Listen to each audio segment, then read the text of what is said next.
Hello and welcome to बाइक्यूल्स। हम बात कर रहे थे क्लास 9 के एक चैप्टर की जिसका नाम था ग्रेविटेशन। और फर्स्ट लेक्चर में हमने एक ग्रेविटेशन की बेसिक इंट्रोडक्शन के बारे में बात की थी।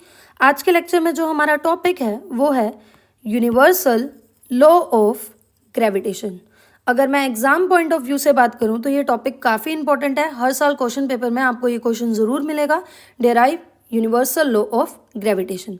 सबसे पहले तो हम बुक की लैंग्वेज में इसकी डेफिनेशन पढ़ेंगे और फिर इस डेफिनेशन को तोड़ तोड़कर हम इन बातों का मतलब समझेंगे। तो क्या लिखा है?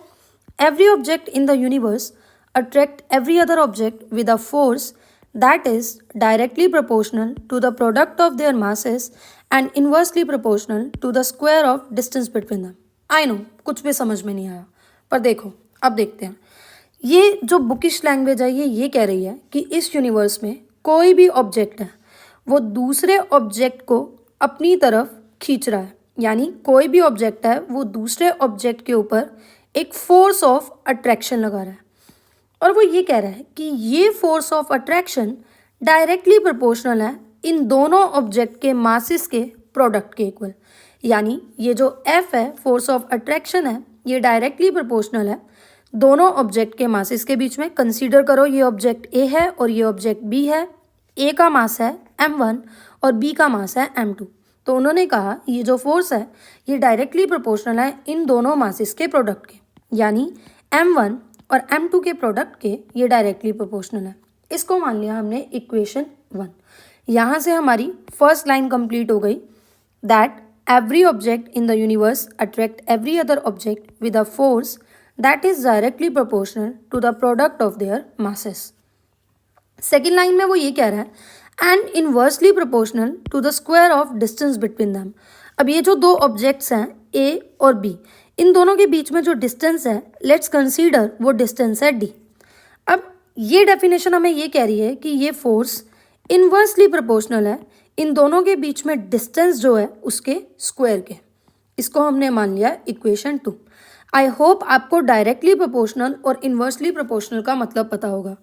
अगर कोई भी चीज़ किसी के डायरेक्टली प्रोपोर्शनल है, यानी फोर्स यहाँ मासेस के डायरेक्टली प्रोपोर्शनल है, मतलब अगर मासेस बढ़ेंगे, मास की वैल्यू बढ़ेगी तो फोर्स भी बढ़ेगा।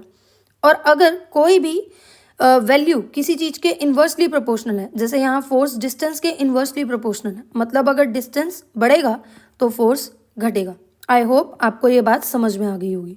तो अब तक हमने दो इक्वेशंस बनाई हैं। पहली, force is directly proportional to m1 m2, और दूसरी, force is inversely proportional to square of distance. तो अब यहाँ पर भी फोर्स है, यहाँ पर भी फोर्स है, तो इन फोर्स की वैल्यू को हम इक्वेट करते हैं। तो हमारे पास इक्वेशन जो है वो क्या आएगी? F is directly proportional to m1 m2 upon में डी स्क्वायर। हमारे पास ये इक्वेशन आ गई। अब हमें यहाँ पर ये जो प्रोपोर्शनैलिटी का साइन है ये रिमूव करना है, और इसको हटाने के लिए हमें यहाँ कोई कांस्टेंट लगाना पड़ेगा। तो हम क्या लिखेंगे? F is equal to G m1 m2 upon में डी स्क्वायर।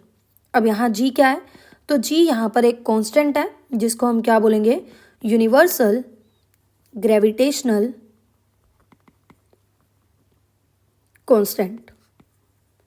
इस g को वैसे हम मैथमेटिकली डेराइव कर सकते हैं, पर हमें डेराइव नहीं करना, हमें सिर्फ इसकी वैल्यू याद करनी है। इसकी वैल्यू जिन साइंटिस्ट ने कैलकुलेट की थी उनका नाम था हेनरी कैवेंडिश, और इन्होंने कहा कि g की जो वैल्यू होगी वो होगी 6.67 into 10⁻⁻11 newton metre square kg square. ठीक है, आई होप आपको ये बात क्लियर हो चुकी होगी। एक बार समराइज करते हैं। हमने कहा है यूनिवर्सल लॉ ऑफ ग्रेविटेशन का ये मतलब है कि इस यूनिवर्स में हर एक ऑब्जेक्ट दूसरे ऑब्जेक्ट के ऊपर एक फोर्स ऑफ अट्रैक्शन लगाता है, और ये force of attraction directly proportional है इन दोनों ऑब्जेक्ट्स के मासेस के बीच में, और इनवर्सली प्रोपोर्शनल है इन दोनों ऑब्जेक्ट्स के बीच में जो डिस्टेंस है उसके। यहाँ से ये इक्वेशन 1, ये इक्वेशन 2, इनको आप इक्वेट करोगे तो आपके पास आएगा F is directly proportional to m1 m2 upon में डी स्क्वायर। इस प्रोपोर्शनैलिटी साइन को आप हटाओगे तो आप लिखोगे F is equal to G m1 m2 upon में डी स्क्वायर। जी क्या है? तो जी है यूनिवर्सल ग्रेविटेशनल कांस्टेंट, और जी की वैल्यू जिन साइंटिस्ट ने कैलकुलेट की थी उनका नाम था हेनरी कैवेंडिश, और इन्होंने कैलकुलेट की थी value 6.67 into 10⁻⁻11 newton metre square upon में केजी स्क्वायर।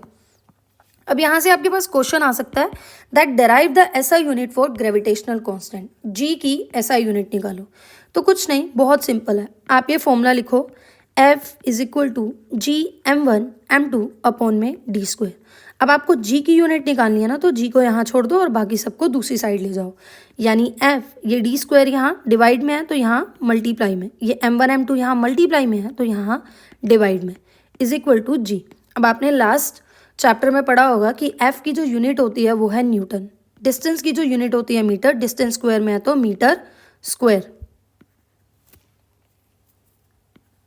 एक second, the pen is not working. हाँ, तो ये जो फोर्स है इसकी एसआई यूनिट है मीटर न्यूटन, और ये जो डिस्टेंस है इसकी एसआई यूनिट है मीटर। डिस्टेंस स्क्वायर में है तो यहाँ पर metre square. m1 m2 m1 मास की जो एसआई यूनिट होती है वो होती है केजी, और यहाँ दो मासेस हैं तो केजी स्क्वायर। ये हो गई जी की एसआई यूनिट। तो आप क्या लिखोगे, न्यूटन मीटर स्क्वायर अपॉन में केजी स्क्वायर, या फिर आप ये लिख सकते हो newton metre square kg square inverse. तो ये हमारी एसआई यूनिट हो गई जी की। तो आई होप आपको ये लेक्चर समझ में आया होगा। ऐसे ही शॉर्ट वीडियोस के थ्रू हम इस पूरे चैप्टर को अच्छी तरह से कंप्लीट कर लेंगे। अगर आपको ये लेक्चर अच्छा लगा हो तो please like, subscribe and share. Thank you so much.